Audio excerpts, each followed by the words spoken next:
ओम साई राम। आप देख रहे हैं साई वेब टीवी शिरडी। साई की कहानी साई भक्तों के संग इस कार्यक्रम में हम आप सभी साई भक्तों का स्वागत करते हैं। शिरडी से गुरुजी प्रवीण महामुनि इनकी जुबानी साई की कहानी।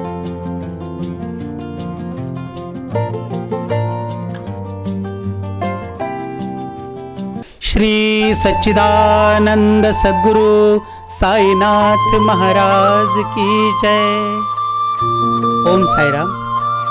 साई वेब टीवी शिरडी के माध्यम से साई की कहानी साई भक्तों के संग इस कार्यक्रम में मैं प्रवीण महामुनि साई कथाकार एवं साई लीला महानाट्य का निर्माता आप सभी साई भक्तों का स्वागत करता है। आइए, गए एपिसोड में हमने देखा कि किस तरह से हमारे नाना साहब डेंगले पाटिल को पुत्र रत्न प्राप्त हुआ और उसके उपलक्ष्य में बड़ी खुशी से दोनों पति पत्नी ने बाबा की सेवा करनी शुरू कर दी। लेकिन जाते जाते उन्होंने एक लकड़ी का तख्त बाबा को भेंट दिया था। भेंट का स्वरूप नहीं होता, भेंट कितनी भी छोटी हो या भेंट कितनी भी बड़ी हो, भेंट के अंदर उस भेंट देने वाले का स्नेह, प्यार और उसका दिल देखा जाता है। इसलिए भेंट का कोई स्वरूप नहीं होता। यह हमने लास्ट एपिसोड में देखा। अब देखेंगे तो उस तख्त का बाबा ने किस तरह से उपयोग किया और उस तख्त के साथ बाबा ने पूरे विश्व को ऐसा कौन सा चमत्कार दिखाया, यह हम इस एपिसोड में देखने वाले हैं। जब नाना पाटिल शिरडी में बाबा के दर्शन के लिए आए, सपत्नीक आए, बाबा ने एक आम उनको दे दिया और उस आम के और द्वारका माई के आशीर्वाद से नाना साहब डेंगले पाटिल को पुत्र रत्न प्राप्त हुआ। तो नाना पाटिल ने देखा कि बाबा उस टूटी फूटी मस्जिद में एक चिथड़े पर सोते हैं। उन्हें सोने के लिए अच्छा कपड़ा नहीं था। यह देखकर उनका मन द्रवित हो गया। तो बाबा भी प्यार से नाना को भी प्यार से अपने पास बुलाते थे और नाना की पत्नी को बड़े प्यार से वो अरे ओ नानी, नाना की नानी ऐसा कहते हुए बाबा बड़े प्यार से उस नानी को भी आशीर्वाद देते रहते। देखिए, तो नानी ने भी देखा कि बाबा तो चिथड़े पे सोते हैं। तो नानी ने नाना साहब डेंगले पाटिल को कहा कि बाबा देखो, बाबा ने इतना बड़ा आशीर्वाद हमें दिया है, लेकिन बाबा खुद एक चिथड़े पे सोते हैं, फटा पुराना पहनते हैं। तो नानी के कहने पर नाना साहब डेंगले पाटिल ने एक तख्त 1.25 हाथ लंबा एक लकड़ी का तख्त बाबा को भेंट दिया था। कहते हैं दासगणुकृत साई स्तवन मंजरी में एक बहुत प्यारी सी एक लाइन है। कहते हैं की 1.25 हात लाकडाची फळी मंचक करून साची, 1.25 हात लाकडाची फळी मंचक करून साची, आपल्या योग सामर्थ्याची शक्ति दाखवली भक्तजना। मतलब उस 1.25 हात लकड़ी के उस तख्त को, उसको मंचक बनाकर बाबा ने किस तरह से पूरे विश्व को एक बहुत बड़ा चमत्कार दिखाया। तो आइए, ये चमत्कार कैसे था मैं आपको बता रहा हूँ। बड़ी संक्षेप में बताने की कोशिश है कि हर रोज द्वारका माई में तात्या पाटिल होते और महलसापति दोनों सोने के लिए आते थे और इन दोनों के साथ कभी कभी गप्पे मारने के लिए, बाबा के साथ बातें करने के लिए श्यामा भी आते थे, श्यामा मास्टर। और देखिए, ये चारों मिलकर रात देर तक गप्पे मारते। फिर श्यामा अपने घर लौट जाते और बाबा, महलसापति जी और तात्या पाटिल उस द्वारका माई में सोते थे। सोने का भी बड़ा विचित्र क्रम था उनका।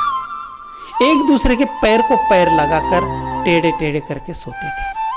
वो स्थिति देखकर बहुत लोग, जो भी उनको देखता सोते हुए, वो हंसने लगता कि ये कौन सी विचित्र स्थिति है सोने की। यह देखकर भी वो लोग हंसते थे। लेकिन इसमें भी इन तीनों की क्या प्रीति थी, क्या एक दूसरे का अटैचमेंट था, क्या एक स्नेह था, वो तीनों ही जाने। लेकिन बाबा का सोने का और एक अलग तरीका मैं आपको बताने जा रहा हूँ। और वो एक दिन की बात थी कि बाबा ने उस तख्त को जो नाना साहब ने दिया था, उस तख्त को फटे पुराने चिथड़ों से लपेटकर चारों जो छोर थे उसको बांधकर द्वारका माई की छत को लटका दिया। और वो लगभग द्वारका माई के जमीन से 9-10 फीट ऊपर बांध दिया था। लोग तो सोचने लगे इतने चिथड़ों से, इतने हल्के से चिथड़ों से बांध दिया है, कहीं वो टूटकर वो तख्त गिर ना जाए, मतलब इतना हल्के से बांध दिया था। एक दिन की बात है कि महालसापति, तात्या पाटिल और बाबा मस्जिद में सोए हुए थे। तो रात को दूसरे प्रहर में महालसापति जी को नींद से जाग गए किसी कारणवश। तो उन्होंने देखा कि बाबा नीचे आसपास कहीं दिखाई नहीं दिए, इसीलिए उन्होंने टटोल कर देखा कि बाबा कहाँ गए। और अचानक ही उनकी ऊपर नजर गई। ऊपर देखते ही चौंक गए। महालसापति ने देखा कि बाबा उस तख्त पर जो जमीन से 10 फीट ऊंची है, वहां पर बड़े आराम से सो रहे हैं। इतना दिव्य स्वरूप, मानो शेषनाग पर साक्षात विष्णु भगवान नींद ले रहे हैं। और ऐसा प्रतीत हुआ महालसापति जी को, ऐसा प्रतीत हुआ कि और विष्णु भगवान जी के दर्शन हुए। महालसापति जी ने साक्षात हाथ जोड़कर प्रणिपात किया, प्रणाम किया, और बस उनको ऐसा लगा कि मेरा जीवन धन्य हो गया, मैं आज साक्षात ईश्वर के साथ रहता हूँ। यह एहसास महालसापति जी को हुआ। उनको ये भी सुध नहीं रही कि बाजू में तात्या पाटिल सोए, उनको उठाकर वो दिखाए। थोड़ी देर में उन्हें नींद लग गई, वो फिर से सो गए। सवेरे उठकर देखा तो बाबा पहले जैसे उनके साथ सोए हुए दिखाई दिए। तो महालसापति जी ने यह सोचा कि बाबा ऊपर कैसे चले गए होंगे। सबसे पहले तो यह विचार आया, ऊपर कैसे चले गए। और वो तख्त इतने हल्के चिथड़ों से बांधा था कि बाबा का इतना बड़ा वजन उस तख्त ने सहा कैसे, ये टूटकर गिरा क्यों नहीं।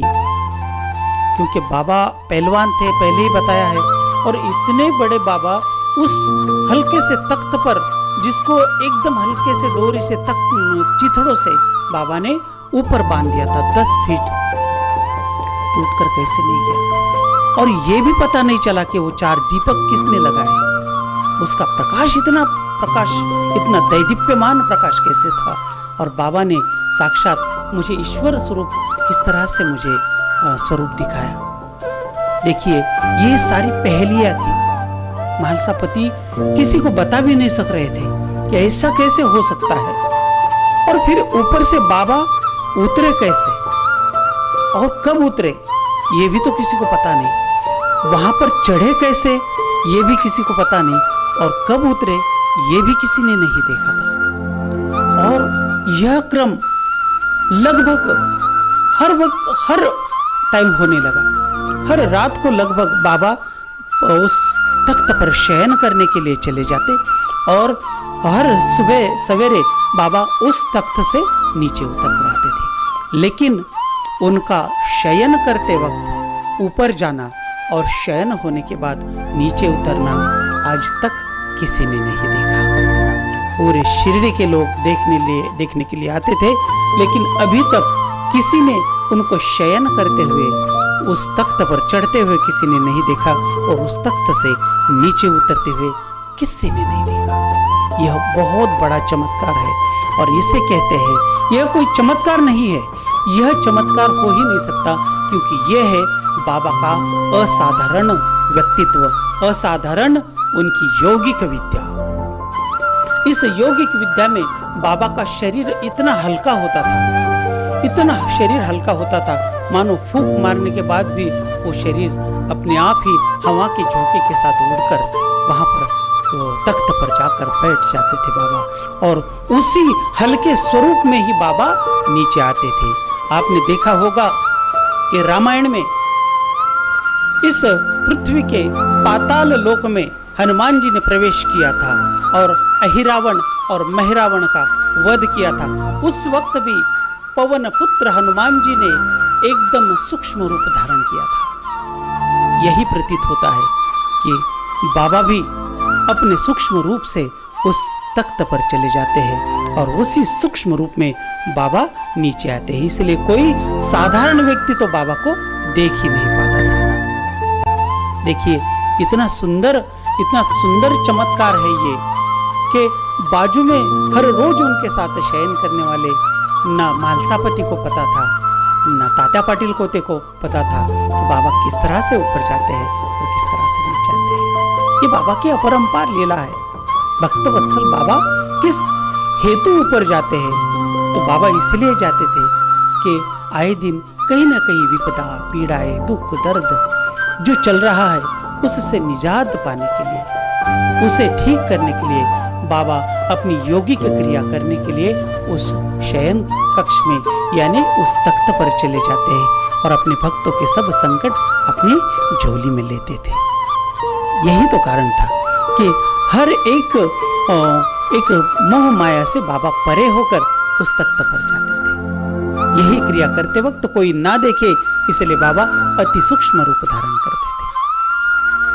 तो आइए इस एपिसोड के साथ एक प्यारा सा भजन खास आप साईं भक्तों के लिए। श्री सच्चिदानंद सद्गुरु साईनाथ महाराज की जय। वो फूल न अब तक चुन पाया जो फूल चढ़ाने हैं तुझ पर, वो फूल न अब तक चुन पाया जो फूल चढ़ाने हैं तुझ पर। मैं तेरा द्वार न ढूंढ सका साईं, भटक रहा हूँ डगर डगर, वो फूल न अब तक चुन पाया जो फूल चढ़ाने हैं तुझ पर। मुझ में ही दोष रहा होगा, मन तुझको अर्पण कर न सका, मुझ में ही दोष रहा होगा, मन तुझको अर्पण कर न सका। तू मुझको देख रहा कब से, मैं तेरा दर्शन कर न सका। हर दिन हर पल चलता रहता संग्राम कहीं मन के अंदर, हर दिन हर पल चलता रहता संग्राम कहीं मन के अंदर। मैं तेरा द्वार न ढूंढ सका साईं, भटक रहा हूँ डगर डगर, वो फूल न अब तक चुन पाया जो फूल चढ़ाने हैं तुझ पर। क्या दुख क्या सुख क्या भूल मेरी, मैं उलझा हूँ इन बातों में। क्या दुख क्या सुख सब भूल मेरी, मैं उलझा हूँ इन बातों में। दिन खोया चांदी सोने में, सोया मैं बेसुध रातों में। जब ध्यान किया मैंने तेरा, टकराया जब पग से पत्थर। जब ध्यान किया मैंने तेरा, टकराया जब पग से पत्थर। मैं तेरा द्वार न ढूंढ सका साईं, भटक रहा हूँ डगर डगर, वो फूल न अब तक चुन पाया जो फूल चढ़ाने हैं तुझ पर, जो फूल चढ़ाने हैं तुझ पर, जो फूल चढ़ाने हैं तुझ पर। बोलिए सच्चिदानंद सद्गुरु साईनाथ महाराज की जय। आइए फिर से एक बार मेरा निवेदन है कि साई वेब टीवी शिरडी इस चैनल को ज़्यादा से ज़्यादा लाइक करें, ज़्यादा से ज़्यादा सब्सक्राइब करें और ढेर सारा शेयर करें, क्योंकि आपके इस शेयर करने से ये कथा सारे भक्तों तक पहुंच जाती है। और अपने घर में रहिए, सुरक्षित रहिए, अपना अपना ख्याल रखिए। ओम साई राम।